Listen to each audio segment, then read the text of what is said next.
the federal rules of civil procedure, which have been modified to apply to various states. In other words, in each state, a state may be able to use either the same rules as the federal rules of civil procedure, or they may adopt their own or change those rules in ways which they deem to be most appropriate for their jurisdiction.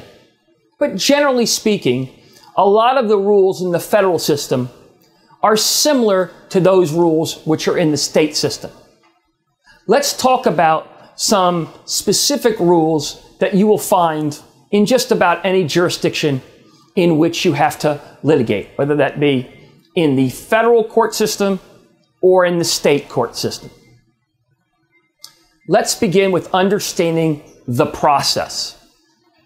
The process involves initiating a dispute, that is, filing some pieces of paper that will articulate, spell out the exact items to which you are seeking relief. Let's use a contract action. Let's say, for example, that you ordered footballs because you're a reseller or maybe a sporting goods store, and you wanted to buy a bunch of footballs to resell. You went and paid for those footballs, but did not receive them.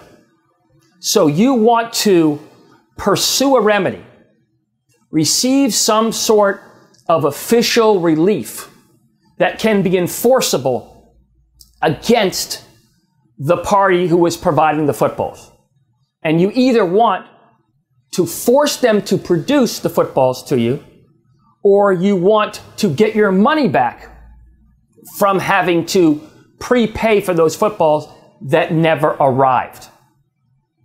The way that that document or that suit or that proceeding is initiated is through the filing of what we call a complaint.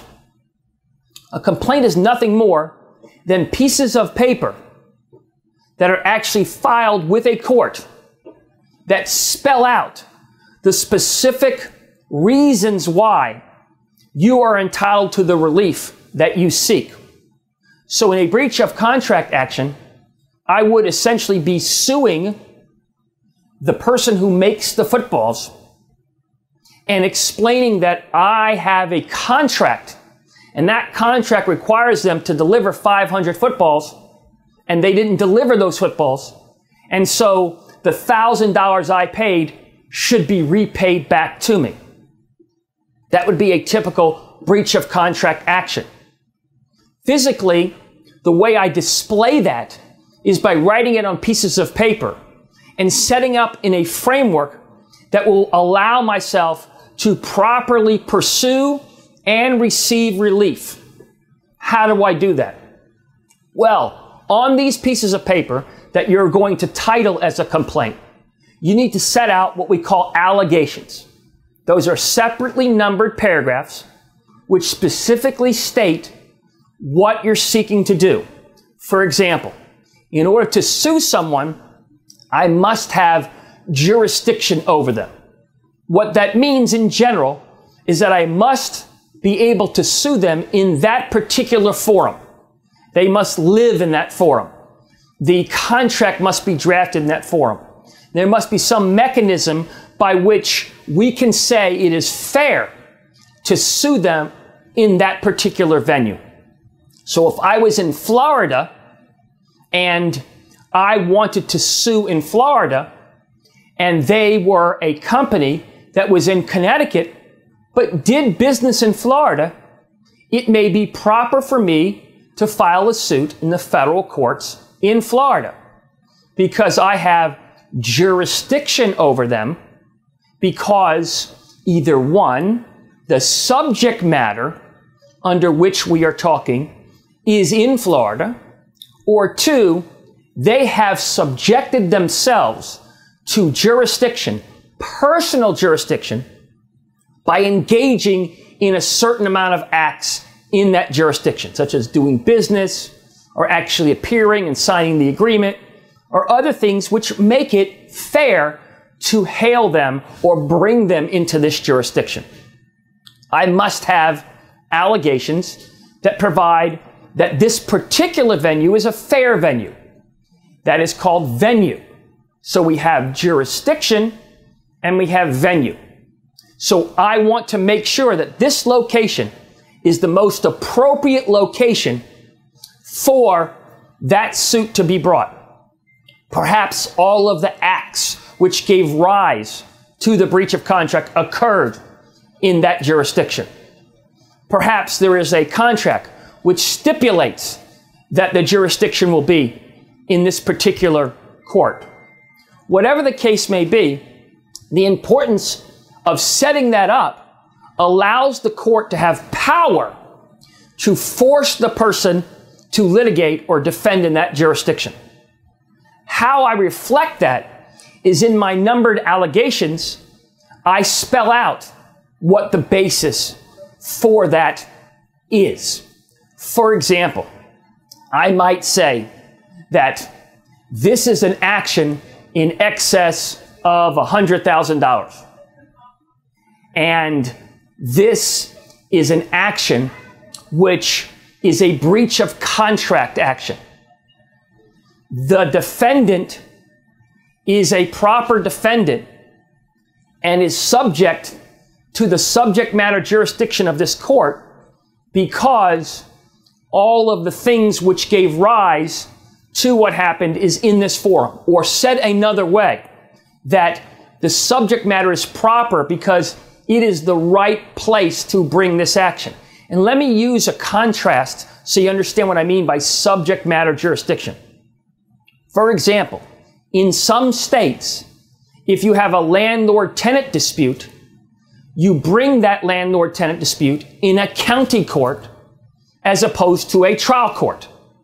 So the subject matter jurisdiction is defined by a statute, by a rule, and it tells you what kinds of actions can be brought in what kinds of courts. So I would want to state in my complaint, the papers that I file, my petition, my complaint, exactly what the facts are that give rise to the subject matter jurisdiction, that makes it proper to bring the action in this particular court. Perhaps you're in federal court and it's a federal statute. This court is the proper court to bring this action because this is an ERISA action. This is a federal tort claims action. This is an action involving a federal statute. That provides proper subject matter jurisdiction. I then must acquire personal jurisdiction. Personal jurisdiction is proper because the defendant signed the contract in this jurisdiction, because the defendant lives in this jurisdiction. You see, what I'm doing is establishing why it is fair to make jurisdiction over the person, called personal jurisdiction, proper in this forum. Venue. I might say the venue is proper, or it is fair to have venue here because all of the acts giving rise to this particular claim occurred here.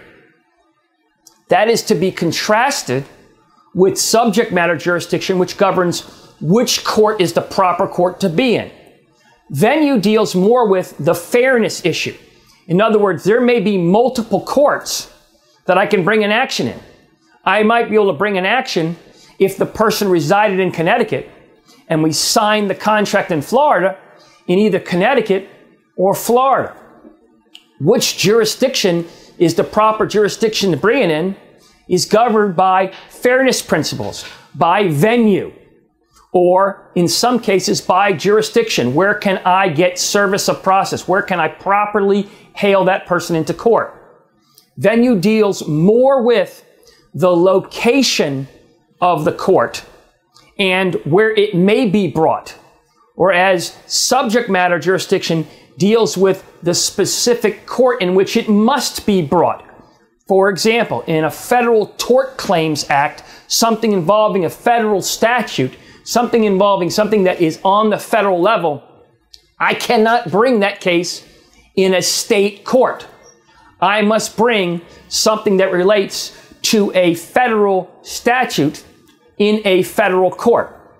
If I have a plaintiff who is in Florida and a defendant who is in Connecticut, and it involves a federal statute, I would have to bring that in federal court jurisdiction.